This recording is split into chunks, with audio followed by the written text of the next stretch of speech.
기도하는 사람이 기도를 받습니다. 우리는 누군가를 위해 기도합니다. 가족을 위해, 지인들을 위해, 나라를 위해, 이 세상을 위해 기도를 올립니다.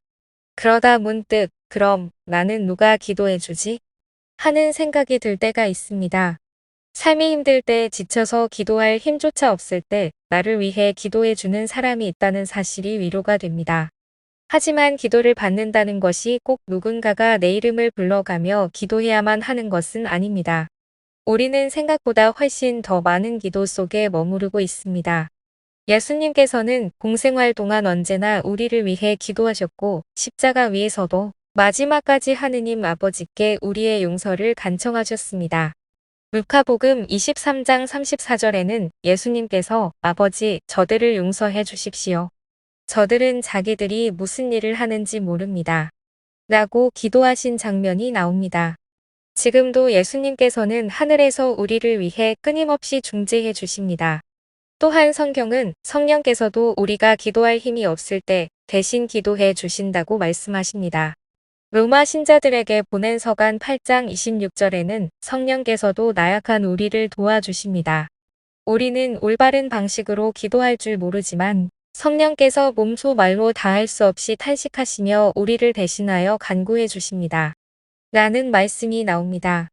뿐만 아니라 성모님과 성인들은 하느님 앞에서 우리를 위해 기도하고 계십니다. 우리가 성모님과 성인들께 전구를 청하는 이유도 바로 그분들의 기도가 우리에게 큰 힘이 되기 때문입니다. 이와 관련하여 고백기도, 즉 통회기도를 떠올려 볼 수 있습니다. 우리는 미사나 개인 기도 중에 다음과 같이 기도합니다. 그러므로 간절히 바라오니 평생 동정이신 성모 마리아와 모든 천사와 성인과 형제들은 저를 위하여 하느님께 빌어주소서. 이 기도는 우리가 하느님께 용서를 청하며 성모님과 모든 천사와 성인들 그리고 교회의 형제자매들에게 우리의 죄를 위해 전구해 달라고 부탁하는 내용입니다. 우리가 직접 기도하지 못할 때에도 성모님과 성인들 그리고 교회의 공동체가 우리를 위해 기도하고 있음을 상기시켜 줍니다. 그러니 꾸준히 미사에 참여하시기 바랍니다. 기도는 하늘에서만 이루어지는 것이 아닙니다. 이 땅에서도 누군가는 나를 위해 기도하고 있습니다. 어머니가 자녀를 위해, 친구가 친구를 위해 기도합니다.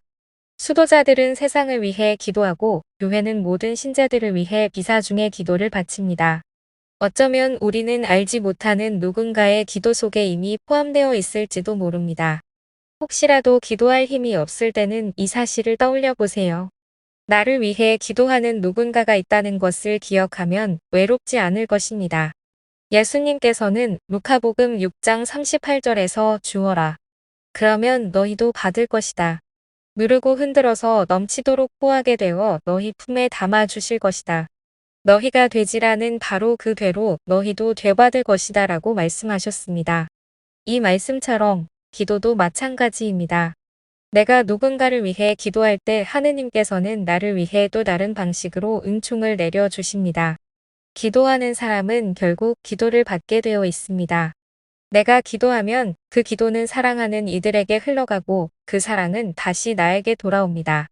때로는 직접적인 응답으로, 때로는 예상하지 못한 방식으로 말입니다.